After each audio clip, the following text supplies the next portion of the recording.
Hola, ¿qué tal? A nombre del Colegio de Empresarios les doy la más cordial bienvenida a esta sesión número 13, en la cual vamos a seguir tratando el tema de compraventa que habíamos dejado pendiente porque es un tema sumamente amplio. Vamos a pasar a revisar nuestro temario para recordar los puntos a tratar. La compraventa, las modalidades en el consentimiento como especie del contrato de compraventa. De hecho, a lo largo de esta sesión vamos a tocar tanto el 8.1 como el 8.2 y dar algunos ejemplos de cómo se llevaría a cabo la compraventa de bienes muebles, inmuebles, cuáles son las obligaciones del vendedor, qué es lo que sucedería si la cosa no se entrega y las sanciones previstas por la ley.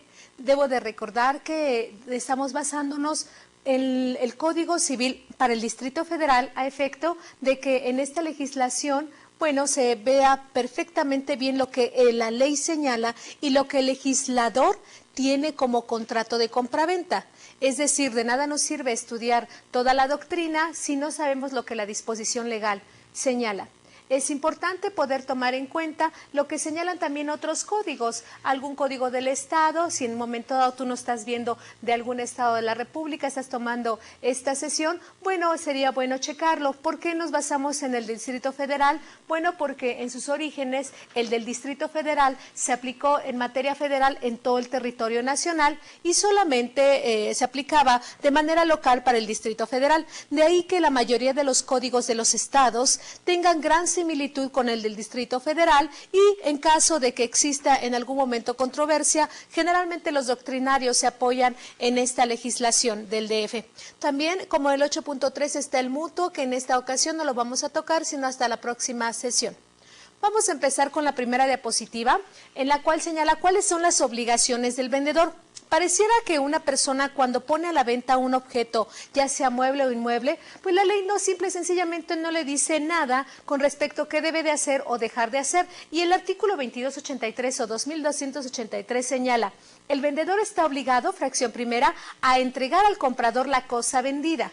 Muchas veces nos hemos visto en alguna circunstancia similar. Ya pagamos, acordamos algo y simplemente no nos entregan este producto.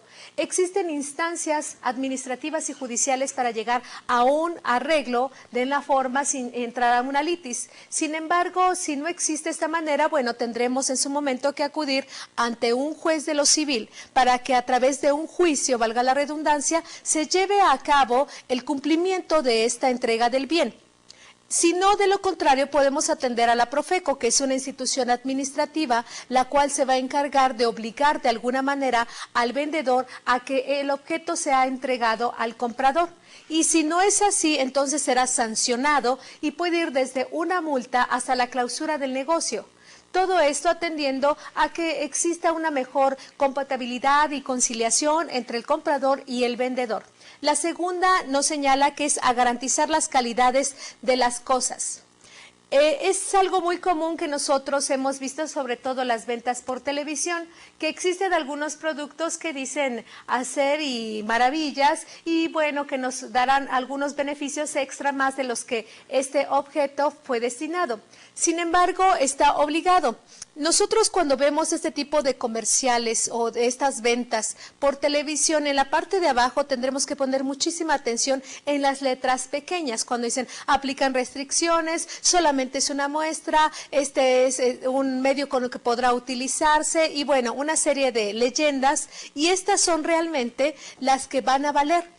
Y a su vez, si nosotros compramos un producto y el cual refiere calidades específicas, y no las tiene, ¿qué podemos hacer? Podemos solicitar que el vendedor vaya ante una autoridad y de esta manera obligarlo para que él nos dé la calidad a la que se comprometió en su momento.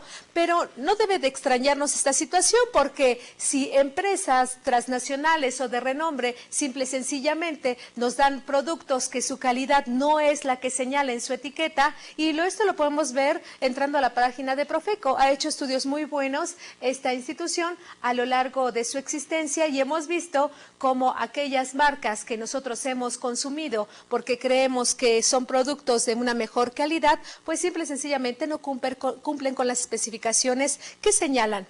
La tercera fracción señala a prestar la evicción.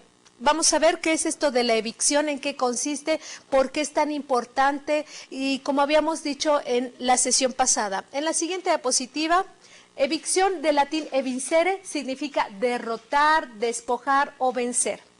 Este es un término jurídico y una figura que surge en Roma, porque resulta que las cosas solían venderse, pues a lo mejor no solamente a una persona, sino quizás a otra persona. Habría una doble o triple venta. Sin embargo, hay que tomar en cuenta que cuando la primera persona es la que compra y en su momento registra, si es un bien inmueble, en el registro público de la propiedad y del comercio, obviamente pueden alguna otra persona, un tercero, decir, bueno, yo lo compré, no lo registré.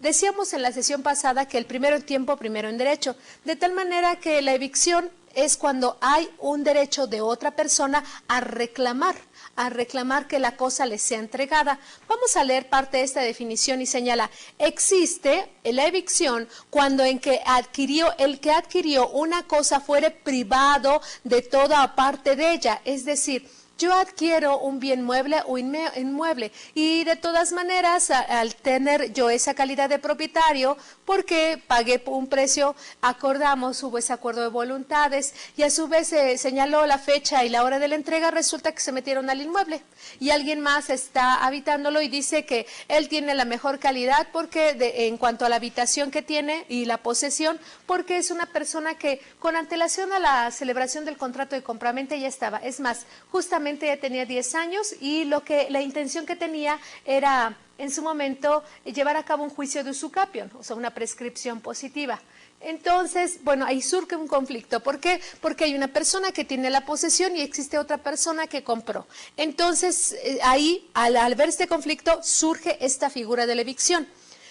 Dice la definición, una cosa fuere privada de toda o parte de ella, debido a que un derecho anterior a la adquisición y resuelto así por una sentencia que ha causado ejecutoria. Esto es, si hay dos personas que se creen que tienen derecho sobre un bien mueble o un bien inmueble, bueno, tendrán que acudir ante un juez civil y una vez que esta sentencia cause ejecutoria. ¿Qué quiere decir que cause ejecutoria? Las sentencias cuando se emiten por una autoridad judicial, pues pueden ser en algún momento modificadas, revocadas, pueden en algún momento dejarse sin efectos mediante un recurso, esto es la apelación. Generalmente, si nosotros interponemos los recursos necesarios a una resolución judicial, pues entonces no queda firme.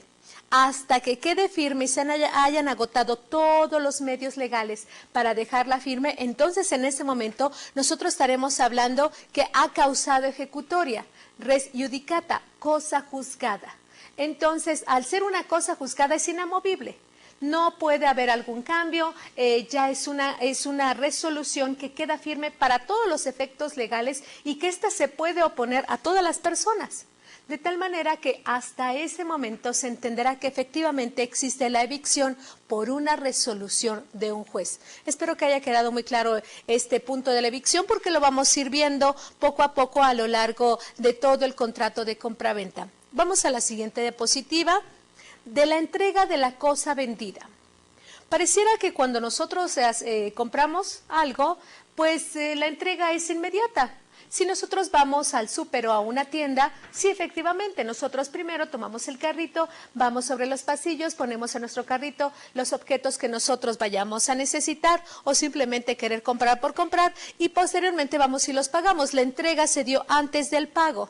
Sin embargo, la ley señala en qué casos y en qué condiciones deberá de hacerse la entrega de la cosa. La entrega, dice el artículo 2284, puede ser real, jurídica o virtual. Esta última parte virtual se vino modificando puesto que hace años pues no existía la figura virtual ni las compras por internet ni algún otro medio electrónico. También existían en su momento las llamadas telefónicas, estas compras por teléfono, pero la palabra virtual atiende más que nada a las ventas que se llevan a hacer en internet. Dice el primer párrafo, la entrega real consiste en la entrega material de la cosa vendida o en la entrega del título si se trata de un derecho, es decir, te lo doy en ese momento físicamente, tú lo recibes y yo lo obtengo. De tal manera que en su caso, si yo te estoy dando, estamos comprando una computadora, bueno, te la doy y te llevas físicamente la computadora. La segunda, hay entrega jurídica cuando aún sin estar entregada materialmente la cosa, la ley considera recibida por el comprador. Esto puedes ir a un juicio o simplemente que no existe el juicio y con la pura exhibición del contrato por escrito es más que suficiente para que se dé. Por ejemplo, cuando hay entrega de un bien inmueble y se va a hacer la escrituración, pues no lleva uno la casa. Simple y sencillamente va el comprador y el vendedor porque se entiende que es un bien inmueble. Pero si hablamos quizás también de la entrega de un vehículo y un tercero es el que está comprando, bueno, ok, perfecto, quizás le llame y le diga, sí, ya tengo aquí el vehículo, se tiene por entregada, aunque materialmente el comprador físicamente no la tenga. Pero jurídicamente existe quizás un contrato por escrito o esa voluntad de las partes, tal y como señala la ley, para dar por entendido que ya se llevó a cabo ese contrato. Y la última, desde el momento en que el comprador acepte que la cosa vendida quede a su disposición, se tendrá por virtualmente recibida de ella. Y el vendedor que la conserve en su poder solo tendrá los derechos y obligaciones de depositario. No la recogimos. ¿Sabes qué? Quiero comprar por internet algunos de los objetos quizás cosméticos. Entonces voy a comprarlos, hago mi pedido y en ese momento doy mi número de tarjeta y bueno, me cargan esos y otras cosas más, ¿no? Entonces, al momento de celebrarse este contrato de compra-venta, pues ¿qué pasa? Que se tiene como que si efectivamente los objetos que yo adquirí por internet ya los tuviera. Pero si aún los tiene el vendedor, ¿qué es lo que está sucediendo? Bueno, únicamente se quedaría con la calidad de depositario en depósito. El depósito también es uno de los contratos previstos por el Código Civil, de tal manera que no existe la obligación que tuviese en su momento el vendedor de irme a dejar hasta mi casa o irme a dejar a mi lugar de trabajo. Simple y sencillamente la resguarda, la tiene y no tiene más obligación. En cambio, si pasa el tiempo, también la legislación es muy clara con respecto a los depósitos que se dejan, cuánto tiempo puede dejarse, cuáles son las sanciones, si existe algún cobro por ese depósito que se está haciendo o existe a título gratuito. De hecho, en algunos, esto es muy común, en algunos talleres mecánicos, cuando nosotros solicitamos un servicio, únicamente para ejemplificar lo que es el depósito, solicitamos el servicio y no tenemos quizás para pagar todo los arreglos que se hayan hecho al vehículo. De tal manera que cuando llegamos, bueno, dejamos pasar una semana, 2 semanas, un mes, 2 meses, 3 meses, 4 meses, y nos dicen, bueno, su vehículo estaba desde hace quizás un mes y usted no vino a recogerlo, por lo tanto le vamos a cobrar la renta. Y es válido. ¿Por qué? Porque única y exclusivamente se quedó en depósito. El siguiente artículo señala, los gastos de la entrega de la cosa vendida son de cuenta del vendedor y los de transporte o traslación de cargo del comprador, salvo convenio en contrario.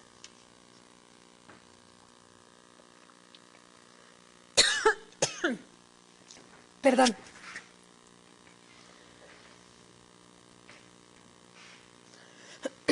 El artículo 2286 señala, el vendedor no está obligado a entregar la cosa vendida si el comprador no ha pagado el precio, salvo que en el contrato se haya señalado un plazo para el pago. Esto es, ponemos una imagen aquí de un chico que está entregando pizzas.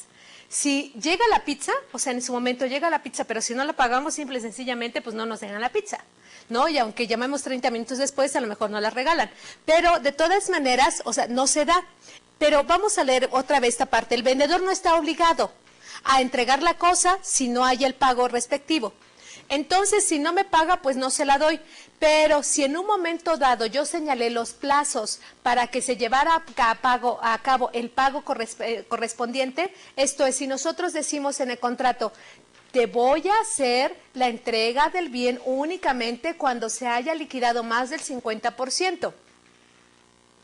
Hay unas empresas que se dedican a dar algunos vehículos y este pago que se va haciendo, un sorteo. Entonces podría entrar en un momento dado, aunque la figura jurídica no es la compraventa, pero sí se puede asimilar en el hecho de que, pues por pagos, o sea, vamos una segunda o tercera o cuarta mensualidad y yo puedo utilizar el vehículo. En la actualidad, la mayoría de las empresas lo que hace es simple y sencillamente, pues darte el vehículo y después te va cobrando los intereses y la suerte principal. El artículo 2287 señala, tampoco está obligado a la entrega, aunque haya concedido un término para el pago, si después de la venta se descubre que el comprador se halla en estado de insolvencia. de suerte que el vendedor corra inminente riesgo de perder el precio, a no ser que el comprador le dé fianza de pagar al plazo convenido. Yo estoy enterada que la persona que me va a comprar determinado bien está en bancarrota y entonces no tiene liquidez. De hecho, quiero comentar que existe disposición legal para algunos estados de la República y también para el Distrito Federal, que aquellas personas que no tengan en su momento solvencia económica o se encuentran en quiebra, obviamente no pueden celebrar un contrato.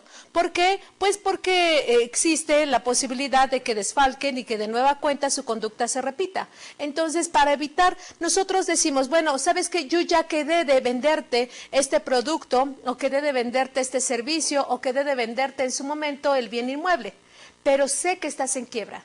Tus estados de cuenta, no hay absolutamente un solo centavo, apenas alcanzaron a cobrar mi cheque y eso lo metí en 2 o 3 ocasiones. Por lo tanto, tal y como lo señala el artículo 2287, no tengo la obligación de dártela. Sí me dice el primer pago, pero los siguientes voy a perder, obviamente porque sé que no tienes para pagar. Esto tenemos que ser sumamente cuidadosos, sobre todo cuando vamos a vender un objeto con una cuantía importante. ¿Por qué? Porque resulta que si nosotros llevamos a cabo esta compraventa y decimos, bueno, está bien, no hay problema, me dio la primera mensualidad y a lo mejor la próxima sí me la da y me la llega a cubrir y más o menos, no. En el momento que nosotros tengamos entendido que no tiene el suficiente capital para podernos pagar, podemos en su momento rescindir ese contrato sin que tengamos la responsabilidad para ello. El siguiente artículo es el 2288, dice, el vendedor debe entregar la cosa vendida en el estado en que se hallaba al perfeccionarse el contrato. Sobre todo para aquellas cosas, para aquellos bienes, muebles o inmuebles que en un momento dado pueden sufrir algún deterioro.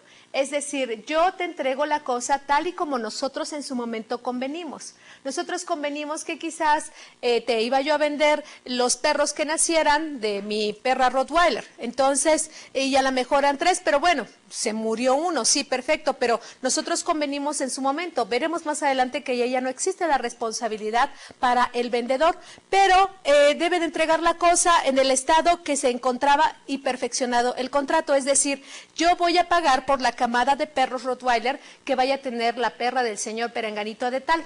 Entonces, de tal manera que nosotros no estamos especificando cuántos sean, aun cuando en su momento sepamos por ultrasonido cuántos perros van a nacer, nosotros no estamos certeros de que efectivamente el nacimiento se lleve bien y que sean viables estos animales. Pero esta es una de las formas en las que nosotros podemos garantizar si tenemos la calidad de vendedor.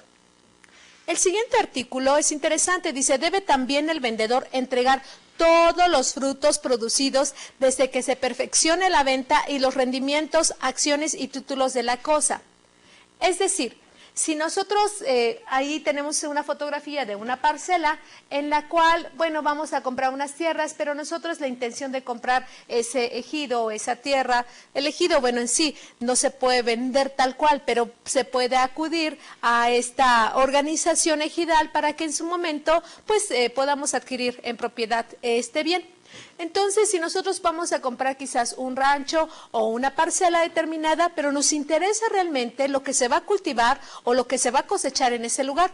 Sin embargo, cuando vamos y la compramos, pues resulta que el vendedor pues ya agarró toda la cosecha y se la llevó y la desapareció. Entonces, pues sí, nosotros podemos en su momento como compradores reclamarle. Sabes que yo te la compré, pero necesito todos los frutos que se dieron aquí. Pero, y no solamente cuando hablamos sobre alguna cosecha, sino también si nosotros trabajamos a lo mejor algún otro producto que tiene una alza constante, quizás unos centenarios o piezas de oro o pedrería, pues sí, entonces sabemos que en su momento puede tener algún aumento, un incremento. Si tiene un incremento porque quizás se pasen, entre los joyeros es muy común que se pasen algunas piezas o se presten una cantidad de oro y bueno, si va subiendo el oro, va obteniendo algunos beneficios, etcétera. Pero la intención de esto es de que se entreguen todos los rendimientos, acciones y títulos de la cosa. Lo podemos ver también en una sociedad. Si las acciones tienen un aumento, bueno, nosotros tenemos que entregar ese aumento en las acciones que se tengan o ese ganancial que en su origen quizás nunca percibimos que pudiese obtener, pero una racha de suerte, bueno, se obtuvo. El artículo 2290 señala, si en la venta de un inmueble se ha designado los linderos, el vendedor está obligado a entregar todo lo que dentro de ellos se comprenda, o sea, todo es todo, no nada más el señalar, bueno, pues yo le vendí nada más el terreno, pero pues estaban unos árboles de aguacate y otros árboles quizás de higos y pues esos mejor los trasplanté y me los llevé. Sí, pero también se encontraba una finca y tenía muy buenos acabados, entonces esa pues también me llevó los acabados y nada más le dejé en ladrillos. Y también tenía alguna otra construcción, unos bebederos quizás y pues sabe que ya no hay nada. Y también tenía en su momento el espacio para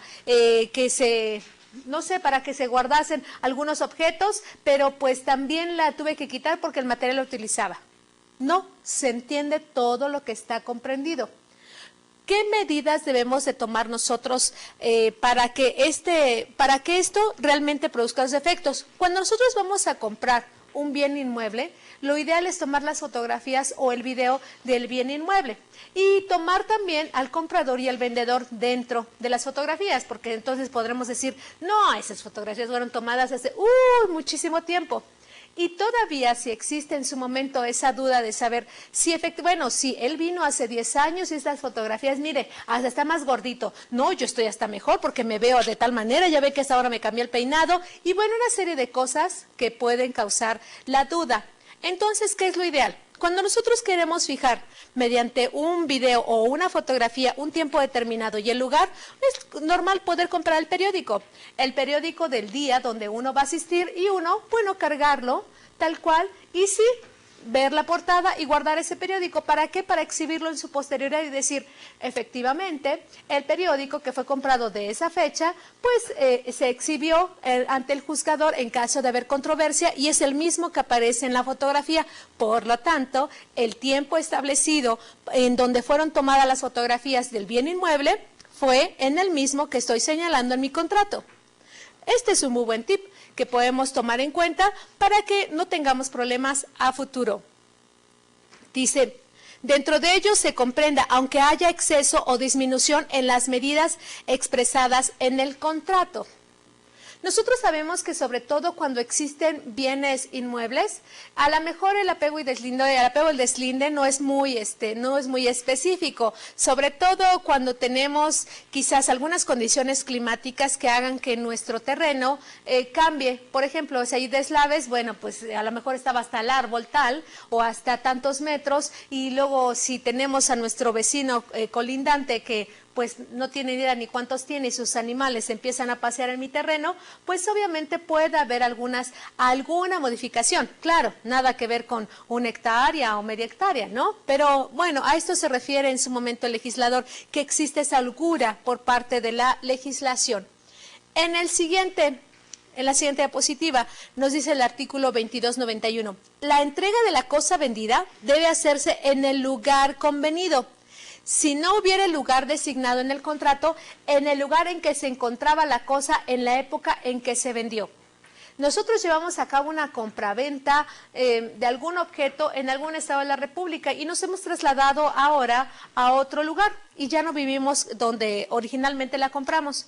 Pero si en un momento dado la cosa no me ha sido entregada, ¿en dónde tengo que ir a reclamarla? No en el lugar donde vivo, sino donde se combinó con la otra parte la celebración del contrato. Por eso en ese lugar me ha de entregar. Muchas veces pensamos, no, pues como no me la entregó en su tiempo, que venga y que me la deje en mi casa. Yo lo celebré en Sonora y ahora me encuentro en Cancún y quiero que vaya hasta Cancún y que me la lleve. Pues no, imposible. ¿Por qué? Porque tendrá que hacerse en el lugar donde se combinó las partes. Es importante señalar por qué, porque la estructura jurídica de un contrato tiene que señalar un tiempo y un lugar determinado. Nosotros quizás hemos escuchado a lo largo de nuestra profesión y en nuestra vida cotidiana cómo es muy común que señale modo, tiempo y lugar. No solamente esas especificaciones son para materia penal, no, también existen en los contratos civiles un modo, un tiempo, un lugar, cuando se narran también los hechos, en los actos administrativos, cómo, cuándo, dónde. Entonces, aquí lo que trata el legislador en su momento es proteger el lugar, ¿Dónde? ¿En dónde? Ah, bueno, donde se llevó a cabo la compraventa para evitar un conflicto de la jurisdicción que pudiese haber entre un juzgador de un lugar determinado, un municipio o quizás algún estado de la República con algún otro. Entonces, únicamente se entenderá en el lugar donde se celebró la compraventa, salvo pacto en contrario. Si nosotros señalamos, bueno, la entrega la van a hacer en el centro. Ah, bueno, ¿en qué parte del centro? En el centro de la Ciudad de México, en la plancha del Zócalo. Bueno, ahí lo veo a usted para entregárselo. Perfecto, entonces, bueno, se señaló salvo pacto en contrario. El siguiente artículo señala, si el comprador se constituyó en mora de recibir, abonará al vendedor el alquiler de las bodegas, graneros o vasijas en que se contenga lo vendido. Esto es algo que ya habíamos nosotros manejado hace unos momentitos. Con respecto al resguardo que se tiene. Es decir, tengo la cosa y una vez que tengo esta cosa, pues simple y sencillamente la voy a cuidar porque el señor no viene y no viene y no viene por ella. Y ya le dije que viniera y ya le llamé y no viene y sigue en la misma actitud. Bueno, me está estorbando, ahora tengo que rentar una bodega para poner sus cosas ahí. Y si no pongo sus cosas en ese lugar, simple y sencillamente, bueno, pues se van a deteriorar. Porque hay quienes realmente no les importa, hay vendedores que no les importa y dicen, bueno, pues no, simple y sencillamente no vino y la recogió, ya no venir a recogerla, pues me voy a quedar ahí que se vaya deteriorando o que se vaya desgastando, que se moje, etcétera. Entonces, bueno, ¿qué es lo que es importante? Pues hay que recordar, por eso está ese dedito ahí amarrado con ese moñito, para recordar en recoger. Ah, tengo que recoger esta cosa que compré. Sí hay quienes olvidan y bueno, no suena absurdo. Sí hay quienes pueden olvidar grandes cosas que quizás otros no olvidaríamos jamás. Si hasta los hijos se olvidan, pues que no se olviden. En un momento recoger algo, bueno. Y el vendedor quedará descargado del cuidado ordinario de conservar la cosa y solamente será responsable del dolo o de la culpa grave.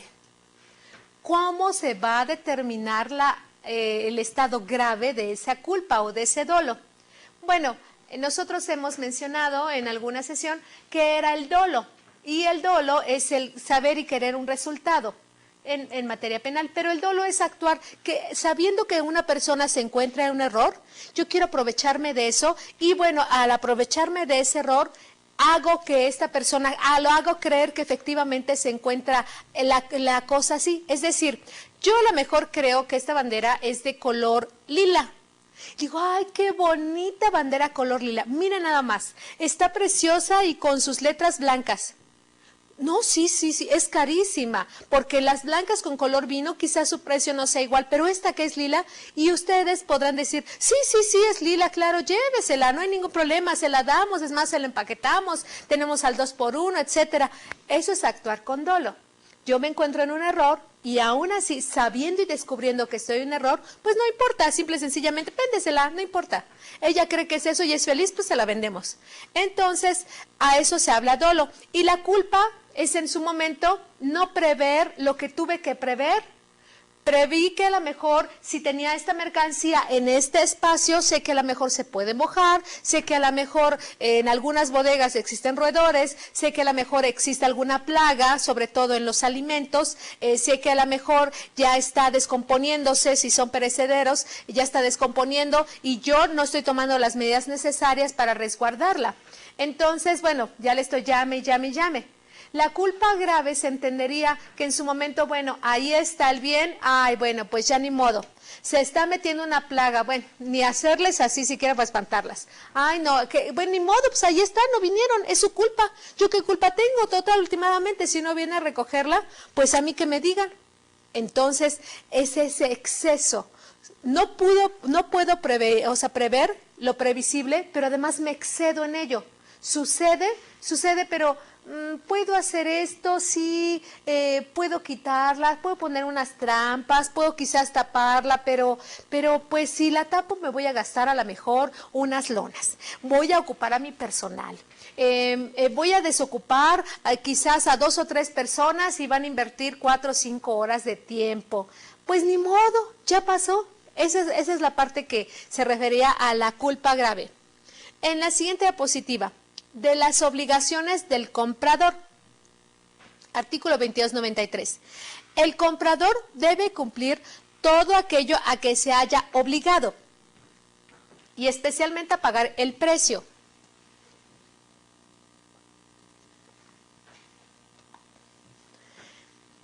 El precio de la cosa en el tiempo, lugar y forma convenidos. Eso queda muy claro. Yo voy a cumplir con lo que yo me obligué. Si no me obligué a nada más, bueno, pues no existe nada más. Pero estas son las disposiciones que nosotros tenemos que ver y tomar en cuenta en su momento. El siguiente artículo señala, si no se ha fijado tiempo y lugar, el pago se hará en el tiempo y lugar en que se entregue la cosa. ¿Cuándo me vas a vender? No, pues en cuanto la tenga. ¿Y en dónde? Pues aquí mismo en el taller. Un ejemplo, se está maquilando a lo mejor la producción de unos 5,000 pantalones de mezclilla con ciertas especificaciones. ¿Cuándo? Pues cuando lo tenga mi gente, cuando tenga entonces terminada esa producción, en ese momento yo te voy a hacer la entrega. ¿En dónde? Pues aquí mismo en el taller. Entonces, si no se señaló, pues oye, ¿sabes qué? Ya tengo aquí tu mercancía, ven por ella y te espero en el taller. A eso es a lo que se refiere. Si ocurre duda sobre cuál de los contratantes deberá hacer primero la entrega, uno y otro harán el depósito en manos de un tercero. No sé a quién darle el dinero por la cosa que me vendieron. Y yo tengo a lo mejor el bien y, ok, ya me pagaron, pero ¿dónde lo entrego? Este tercero puede ser una persona física o una autoridad judicial. Mediante una jurisdicción voluntaria o jurisbol, que es la mayoría de la figura jurídica en la que se puede encuadrar esta conducta, porque no existe la controversia, es decir, pues no hay ningún conflicto. No nos estamos peleando, comprador y vendedor, simplemente yo te quiero dar la cosa y yo no quiero tener ninguna responsabilidad porque a lo mejor sé que este producto pues puede tener un desgaste que me puede traer un detrimento. Entonces acudo ante el juez y le digo, señoría, vengo a hacer de su conocimiento en la vía de jurisdicción voluntaria que el comprador de nombre tal al que podemos localizar en tal domicilio simplemente no vino y recogió lo que me compró. Por lo tanto, lo pongo a su disposición y nombro como depositario en este momento el dueño de la bodega fulanita de tal, el cual estoy exhibiendo en este momento su factura y me está cobrando esta cantidad de dinero por tener en depósito el bien. Y bueno, nosotros tendremos la obligación en su momento, la autoridad, nosotros de hacerle conocimiento y en su momento la autoridad de seguir este procedimiento y ponerlo a disposición. O de señalarle, toda vez de que no cuento con las especificaciones o con el inmueble o el espacio pertinente para el resguardo de la cosa que usted ha comprado, pues hago de su conocimiento que en breve término tendré que solicitar los servicios de alguna bodega o de algunas personas que se encarguen de su cuidado especial, toda vez de que yo no puedo, haciéndole saber, pues, a lo mejor le envío un telegrama o le envío un correo electrónico y guardo esa copia o por correo certificado, ¿qué es lo que está sucediendo? De tal manera que al momento de decirle, la otra parte ya tiene conocimiento. Pero si fuese algo más complicado, algo más delicado que no podemos dejar en manos de cualquiera, bueno, acudimos ante el juez y le señalamos, pongo a tu disposición. Ejemplo, si yo tengo a lo mejor, no fue la persona que se encarga de recoger la mercancía a la aduana, y de repente dice, bueno, yo hice el trámite de aduana, pues ¿qué hacemos ahora con él? Quedó de venir a recogerlo, pues ni modo de dejarlo ahí en la calle, ¿no? Y sobre todo si se trata a lo mejor de joyería que viene de Italia, pues ¿qué hacemos? La ponemos a disposición inmediatamente a actuar. ¿Por qué? Porque a lo mejor yo en mi agencia aduanal no tengo las medidas necesarias para poderla resguardar. Entonces me comunico, no hay nadie, me vuelvo a comunicar, no hay nadie, la tengo que poner inmediatamente a resguardo. ¿Por qué? Porque tengo alguna responsabilidad, aunque la responsabilidad del agente aduanal acabaría en la puerta. Terminando mi trámite, se acabó. Pero bueno, hay ese sentimiento moral todavía de decir, ¿qué hacemos con esto, no?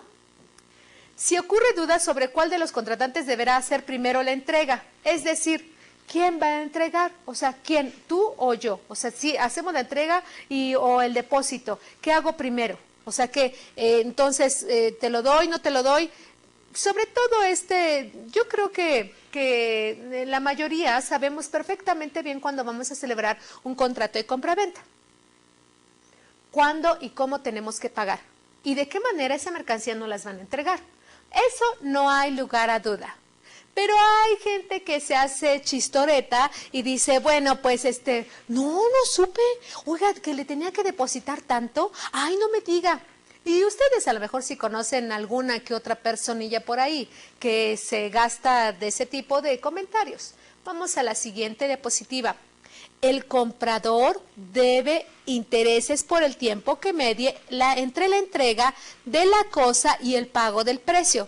Obvio, ¿sabes qué? Pues te tengo que cobrar un interés. ¿Cuál es el interés? El interés legal. Vamos a ver más adelante cómo señala la ley cuál es el interés legal. En los 3 casos siguientes. 1, si así se hubiere convenido, está por escrito. Si la cosa vendida y entregada produce fruto o renta.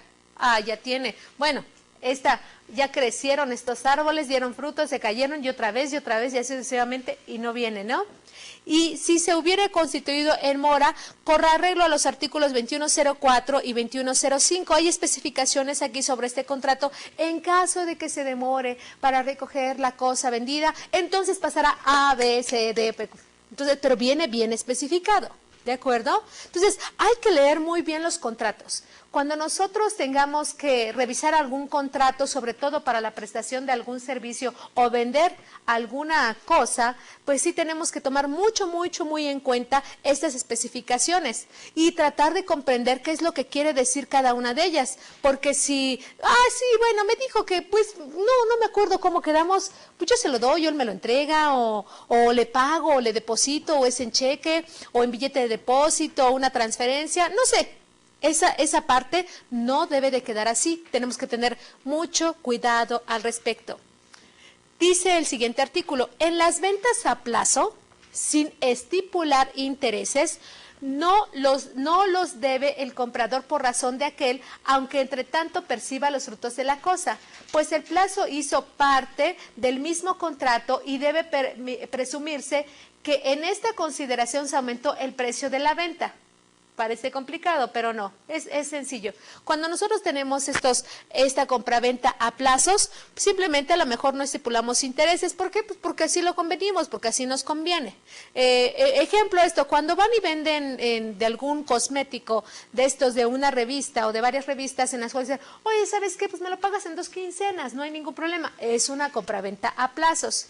Y si yo en un momento digo, bueno, pues ¿sabes qué? Pues esta quincena no me diste, necesito que me des para la próxima quincena porque ya quedamos y etcétera. Bueno, aplicaría en su momento el contenido de este artículo. En la siguiente diapositiva, si la concesión del plazo fue posterior al contrato, o sea, celebramos el contrato hoy y bueno, dijimos, pues sí, no me puedes pagar, pues te voy a dar en 3 mensualidades. El comprador está obligado a prestar los intereses, salvo convenio encontrado. Entonces, si en un momento dado en la compraventa yo dije, ¿sabes qué? Pues ahorita me vas a hacer la entrega, pero pues a lo mejor no tiene. Oye, pues nada más tengo una parte y me despidieron de mi trabajo y solamente, pues sí tengo ganas de pagarte, pero no voy a poderte cubrir la totalidad. Ok, perfecto, págame en partes, pero págame. ¿En cuánto tiempo? Te voy a pagar a lo mejor en 6 meses. Ok, bueno, págame en 6 meses y yo puedo en su momento reclamar ese interés. Puedo, estoy en mi derecho, pero si pongo no te voy a reclamar interés alguno de todas maneras, bueno, ya quedará a voluntad de las partes. Cuando el comprador a plazo o con espera del precio fuere perturbado en su posesión o derecho, o tuviere justo temor de serlo, podrá suspender el pago si aún no lo ha hecho. Aquí hay unos aspectos muy subjetivos. El ser perturbado. ¿Hasta dónde realmente la conducta de un sujeto puede llegar a sentirse perturbado? Quizás yo ahorita, con ese sonido, me siento perturbada, ¿no? Ay, no, me perturbaron y pues ya no puedo continuar, lo lamento, ¿no? O quizás tengo miedo. Tengo miedo que me vayan a quitar la cosa y qué tal, ya no puedo dormir y pues tengo miedo, ¿no? Como hemos visto en algún video, ¿no? Tengo miedo. No basta. Hay aspectos importantes para poder determinar el temor. Y bueno, vamos a tomar algunos aspectos que lo señala perfectamente bien lo que es la materia penal. El temor es el hecho de sentirse en un estado que originalmente no estaba, pero además que esté fundado, es decir, que debido a esa nueva sensación y cambio en mi vida, yo cambie mis hábitos normales. Ahora, pues quizás no puedo disfrutar del bien, porque pues ya no sé si vengan y me lo quiten, si quizás en su momento quieran llevárselo. Ya el estilo de vida que veníamos desarrollando en la vida cotidiana, pues ya simplemente ya no es. Entonces, al no ser de esa manera, ¿qué es lo que está sucediendo? Existe el temor. Pero no hay temor cuando decimos, tengo miedo de que pase esto, tengo miedo. No es suficiente. A ese aspecto subjetivo me refería, de que no es suficiente con expresarlo, sino que se cumplan los elementos del temor. Un cambio de vida, o sea, un cambio de conducta cotidiana que se tenía y a su vez que efectivamente se sientan las secuelas de que esto vaya a suceder. Hay quienes son excelentes para esto, ¿no? De tener miedo, siempre miedo.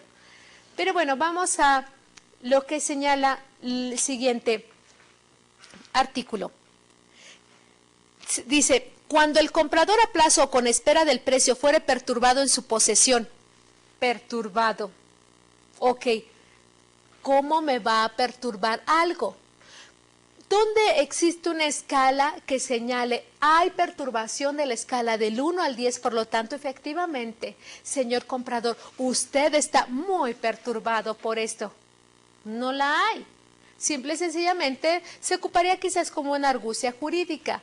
Quizás me estoy excediendo, pero pues vamos a tomarlo en cuenta para evitarlo. La falta de pago, señala el 2300, del precio da derecho para pedir la rescisión del contrato, aunque la venta se haya hecho a plazo. Pero si la cosa ha sido enajenada a un tercero, es decir, entregada, se observará lo dispuesto en los artículos 1950 y 1951. Algo particular que tienen los códigos es de que nosotros al momento de leernos nos va a remitir a otro artículo y luego seguramente cuando vayamos a ese otro artículo nos va a decir y pasa el artículo tal, ¿no? Y entonces, y ese seguramente va a referir a otro.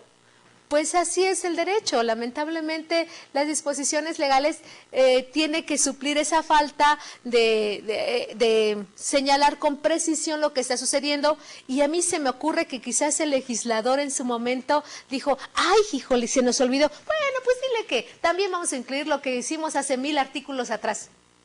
Quizás, o tal vez sea de las generalidades de una obligación. Entonces, por lo que se refiere a este artículo, dice, la falta de pago del precio da derecho para pedir la rescisión. No me pagó, doy por terminado. Recordemos que rescisión viene de rescisum, del latín rescisum, que quiere decir cortar o rasgar. Entonces, terminamos por completo. Y si la cosa en un momento dado, oiga, ¿cómo quiere? Pues si la cosa ya la entregamos a alguien más. Bueno, pero si la cosa ya fue entregada a un tercero, se observará lo dispuesto por lo que señala la misma ley. Algunas modalidades del contrato de compra-venta. También lo señala nuestra legislación. ¿Cómo puede pactarse? ¿Cómo se va a llevar a cabo este contrato de compra-venta? Si no está establecido en la ley, ¿se puede llevar a cabo? Si los artículos de la ley del estado donde ahora me estás viendo no señalan una modalidad específica, ¿será legal? Bueno, no debemos de olvidar que en su momento prevalece la voluntad de las partes, siempre y cuando no afecte los elementos de existencia y de validez que también ya vimos. ¿Por qué? Porque la voluntad tanto del comprador y del vendedor sobre un objeto es sumamente importante. Recordemos que si existe el objeto, el precio, la voluntad y existen todos los elementos suficientes, a lo mejor la figura jurídica puede existir una combinación entre un contrato de compraventa y quizás un contrato de arrendamiento. Entonces, estas modalidades de compraventa vamos a verlas. Voy a señalar un ejemplo que se da en la actualidad. Hay automotrices que para la venta de un vehículo celebran en su momento una compraventa a plazos. Pero, a su vez, la modificación que llevan a cabo es, bueno, te estoy arrendando el vehículo. Tú me vas a pagar por el vehículo de renta quizás X cantidad. Esta cantidad, si no me la pagas, va a causar intereses. Y tú tienes arrendado el vehículo. Lo puedes usar pero cuando termines de pagar la última mensualidad de renta, entonces te lo tomaré a cuenta de la compra-venta y nada más el puro enganche que tú me diste es como el depósito. ¿Cómo? ¿Sí? Lo que pasa es de que la empresa automotriz está tratando de protegerse. Si se roban el vehículo, ella es la propietaria. Y en su momento entra el seguro y recoge el bien y, ¿sabes qué? No te pago nada de la renta porque era una renta. Si en su momento le conviene ser únicamente arrendadora, bueno, yo se lo renté, la propiedad efectivamente yo la tenía, pero la comisión de algún ilícito, desperfecto o daño que haya causado es única exclusivamente del arrendatario. ¿Por qué? Pues porque pues yo no tengo, donde el arrendador, porque yo no tengo pues nada que ver en esta situación. El señor o la señora vino, sacó el vehículo, se lo llevó, pero aquí están mis contratos. Entonces, ahí es esa modalidad de las que nos señala la ley. El artículo 2301. Puede pactarse que la cosa comprada no se venda a determinada persona, pero es nula la cláusula en que se estipule que no puede venderse a persona alguna. Competencia en el mercado. En alguna central de abastos podemos señalar, ok, yo te voy a comprar quizás toda la producción que tú tengas sobre cacahuate, pero no le vas a vender a nadie más. Y sobre todo los de aquí enfrente, que son mis archirre que te corren contra enemigos, a esos no les vas a vender. Bueno, a lo mejor sí, única y exclusivamente, pues te vendo a ti mi producción de cacahuate. Y no les voy a vender aquí a tus archirre que te recontra enemigos. Pero no me puedes decir que no le puedo vender a nadie. O sea, no me puedes venir a condicionar que me vas a comprar algo siempre y cuando a nadie se lo venda más. O sea, única y exclusivamente para ti. No existe. ¿De acuerdo? 2302. Queda prohibida la venta con pacto de retroventa. Es decir, te lo vendo para que me lo vendas después. Porque si no me lo vendes tú después, simplemente no te lo compro. Entonces, esta es la retroventa. Así como la promesa de venta de un bien raíz que haya sido objeto de una compraventa entre los mismos contratantes. O sea, te lo vendo para que después me lo vendas. No, simple y sencillamente no puede darse. Si hemos conocido a alguien así, bueno, nosotros podemos invocar y en la legislación que sea aplicable, pues buscar y ver si efectivamente está permitida la retroventa o simple y sencillamente no. Puede estipularse que el vendedor goce del derecho de preferencia del tanto, o sea, para el caso de que el comprador quisiera vender la cosa que fue objeto del contrato de compraventa. ¿Qué es el derecho del tanto? ¿Es un tanto por ciento? ¿Es un tanto por cuánto? ¿Qué será el tanto? Bueno, cuando tenemos una cosa y ya sea un bien mueble o inmueble y somos varios los propietarios, obviamente nosotros tenemos un porcentaje de ese total, un tanto de ese total. Este tanto de ese total, cuando nosotros queremos vender esta parte, pues tiene preferencia del tanto los copropietarios. Es decir, aquellos que también en su momento son propietarios tienen derecho a que les ofrezca la parte proporcional. El siguiente artículo. El vendedor está obligado a ejercer su derecho de preferencia dentro de 3 días, si la cosa fuera mueble, después que el comprador le hubiese hecho saber la oferta que tenga por ella, bajo pena de perder su derecho, si en el tiempo no lo ejerciere. En caso solamente 3 días, o sea, hablamos de cosas muebles, no inmuebles, pero solamente 3 días. Si la cosa fuera inmueble, es decir, que no se mueve como los terrenos, como las parcelas, tendrá el término de 10 días para ejercer el derecho, bajo la misma pena. En ambos casos está obligado a pagar el precio que el comprador ofreciere. Si no lo pudiere satisfacer, quedará sin efecto el pacto de preferencia. Yo tengo preferencia para poder comprar en este momento este inmueble, y es un inmueble donde estamos en este momento. Entonces, como tengo derecho para hacerlo, lo único que va a suceder es de que si no me lo venden, o sea, si no me lo venden en el término y yo no lo compro, pues obviamente vamos a tener problemas y quizás le exija el cumplimiento y que me paguen daños y perjuicios. Pero si en el término de estos 10 días no hago y Pues será melón, será sandía. Sí lo querré hacer, no lo querré comprar. Lo compraré hoy, lo compraré mañana. Me esperaré el día 11, me esperaré el día 12. Y así me la voy llevando y pasa el 10º y el 11 y el 12. Olvídalo, ya no es responsabilidad de que me lo quieran vender. Y 3 días para aquellos bienes que se mueven, que son muebles.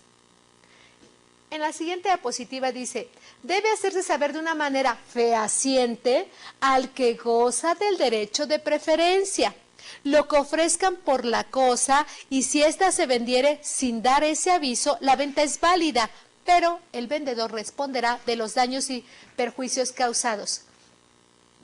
La preferencia, como dice la ley, tiene que hacerse fehacientemente. ¿Cómo vamos a hacer que efectivamente sea fehacientemente esta preferencia? Por escrito, que no exista lugar a dudas de que efectivamente la oferta se le hizo. Usted, como nuestro cliente preferencial, le vamos a dar un 10% de descuento en el departamento de computación. Y bueno, va, ¿no? Y en el departamento de computación. Pero, ¿cómo podemos determinar que efectivamente la persona que nos va a comprar tiene preferencia? Por escrito. Lo ideal es por escrito, o porque no existen en su momento lugar a duda de que lo fuera. Pero si nosotros decimos, ay no, Joaquín, si tú eres mi cliente preferente, ¿cómo crees? Yo a ti te di tu lugar, claro, te llamé, pero estaba ocupado. Te mandé un mail, pero me lo rechazó. Fíjate, no sé qué pasó, se fue la luz, quizás. Ya sabes cómo son esas compañías. Pero si tú tenías la preferencia, claro que sí. Yo te lo hice saber en su momento, pero no estabas. Pues no sé qué habrá pasado. No, la obligación del vendedor es que efectivamente acredite que hubo todos los medios para hacérselo saber. No nada más es de palabra, porque así sería fácil y bueno, grandes compras que se pueden llevar a cabo y perjuicios que podemos tener al no adquirir ese objeto y los gananciales se pueden ver afectados. Entonces, si lo hacemos por internet, mandamos el correo electrónico. Hago de su conocimiento que el trato preferencial que usted tiene por ser el cliente Chorro 1225 es de que le vamos a dar este precio excepcional, el cual tendrá una duración, y ahí pueden incluir, de 3 días para que usted no lo haga saber. No le van a decir, en términos de lo que establece el artículo 2305 del Código Civil para el Distrito Federal, le quiero saber que si usted en 3 días nomás no me responde, pues sabe que no le vendo nada y éjele para que se le quite. No. Simple y sencillamente no podemos hacerlo. Entonces, pero podemos incluir en su momento ese término legal. ¿Qué más vamos a ver? Bueno, cuando el objeto sobre que se tiene derecho de preferencia se venda en subasta pública, debe hacerse saber al que goza de ese derecho, el día, hora y el lugar en que se verificará el remate. Igual, que no haya lugar a dudas, se va a rematar el bien y lo vamos a rematar en el lugar establecido en tal.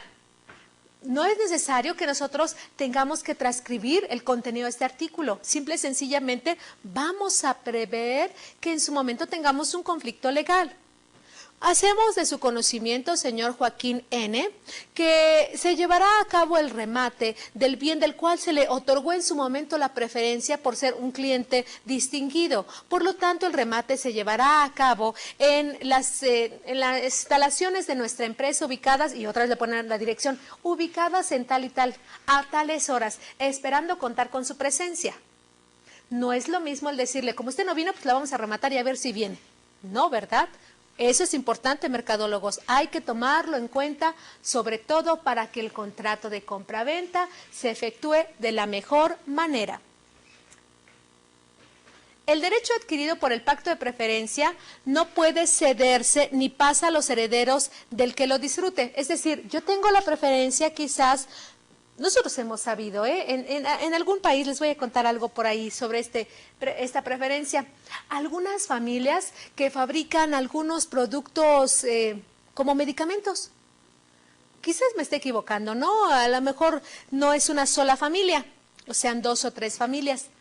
Pero esta familia especial, si algunos en este cuento saben de qué estoy hablando, resulta que en un país existía una sola familia que se dedicaba a la producción de medicinas. Y esta familia pues se veía afectada a su economía. Por lo tanto dijo, ¿qué vamos a hacer? Bueno, vamos a tener el monopolio. Y la gente, si se enferma, bueno, tiene que pagar las cantidades que nosotros pedimos por nuestros medicamentos. Si no, de lo contrario, pues simple y sencillamente no pueden tener acceso. Y como la salud es un bien fundamental, pues lo debemos de tomar en cuenta. Y así fue. Y bueno, salió otro más abusado y puso en su momento otra marca de medicinas, lo mismo, pero más barato. Y bueno, se acabó en esta preferencia que tenía, por citar un ejemplo. Si se venden cosas futuras, tomando el comprador el riesgo de que no llegasen a existir, el contrato es aleatorio y se rige por lo expuesto en el capítulo relativo a la compra de esperanza. Es decir, si nosotros en un momento dado vamos a comprar algo que está por suceder, pero no sabemos realmente que suceda, es decir, si no sabemos que se van a dar los frutos de una determinada parcela, que la cría a lo mejor que vaya a nacer sea viable, que efectivamente tenga las mismas cualidades de un pura sangre, el novillo, pues, perdón, de un pura sangre, ahora este potrillo, y pues no me refiero a nadie en particular, pero bueno, que tengan esas características, no lo sabemos. Quizás simple y sencillamente ahora el nuevo fruto por adquirir, pues no cumpla con las expectativas que teníamos. Entonces tendremos que tomarlo como una compraventa ¿de qué? De esperanza. Siguiente, dice, la venta que se haga facultado al comprador para que pague el precio en abono se sujetará a las reglas siguientes. Una, si la venta es de bienes inmuebles, puede pactarse que la falta de pago de uno o varios abonos ocasionará la rescisión. No me pagaste, rescindimos. Si se trata de bienes muebles que sean susceptibles de identificarse de manera que no haya duda, podrá también pactarse la cláusula rescisoria, de que habla contra terceros si se inscribió en el registro público, es decir, rescindimos el contrato. ¿Por qué? Porque lo puedo en un momento dado inscribir. Si se trata de bienes muebles que no sean susceptibles de identificarse, los contratantes podrán pactar la rescisión de la venta por falta de pago del precio. Es decir, tengo varias cosas, pero ya no puedo identificar aquí, pero esta cláusula no producirá efecto contra tercero de buena fe que hubiera adquirido los bienes a que esta fracción se refiere. Es decir, hubo un tercero que a lo mejor adquirió estos bienes. Nosotros, y pongo en este momento hay varias cápsulas y pongo varias pastillas de diferentes colores. A lo mejor no la puede identificar, pero su intención en su momento es la compra-venta. Y bueno, no es que sean anfetaminas, ¿verdad? Porque sabemos que es ilegal, pero en su momento podría ser algún otro objeto del cual en la manufactura, así como convenimos, simple y sencillamente ya no lo pueda identificar. Y el 23.11 señala, si se rescinde la venta, o sea, se termina, el vendedor y el comprador deben restituir las prestaciones que se hubieran hecho, es decir, terminamos, sí, pero entonces por los daños va a haber una cláusula penal en la cual, pues, como no me lo vendiste, me vas a tener que dar quizás el 20% de total del precio. Pero el vendedor que hubiera entregado la cosa vendida puede exigir del comprador por el uso de ella el pago de un alquiler o renta, lo mismo que veníamos comentando de tiempo atrás. En el siguiente párrafo señala, el comprador que haya pagado parte del precio tiene derecho a los intereses legales de la cantidad que entregó. Te entregué 100,000 pesos, dame los intereses. Las convenciones que impongan al comprador las obligaciones más onerosas que las expresadas serán nulas. O sea, si la pena es mayor de lo que tengo que pagar, pues simple y sencillamente es nulo ese contrato. Como nosotros hemos podido ver, pues existen algunas modalidades en cuanto a la compraventa, hay disposiciones generales, obligaciones que debemos de tomar en cuenta y algunos tips, sobre todo cuando vamos a comprar o vamos a vender y de qué manera podemos presentarla a nuestros clientes. Estamos basados, los repito, en el Código Civil para el Distrito Federal. Y bueno, a nombre del Colegio de Empresarios les quiero dar las gracias por la atención a esta sesión, esperando contar con su presencia en la próxima. Gracias, hasta luego.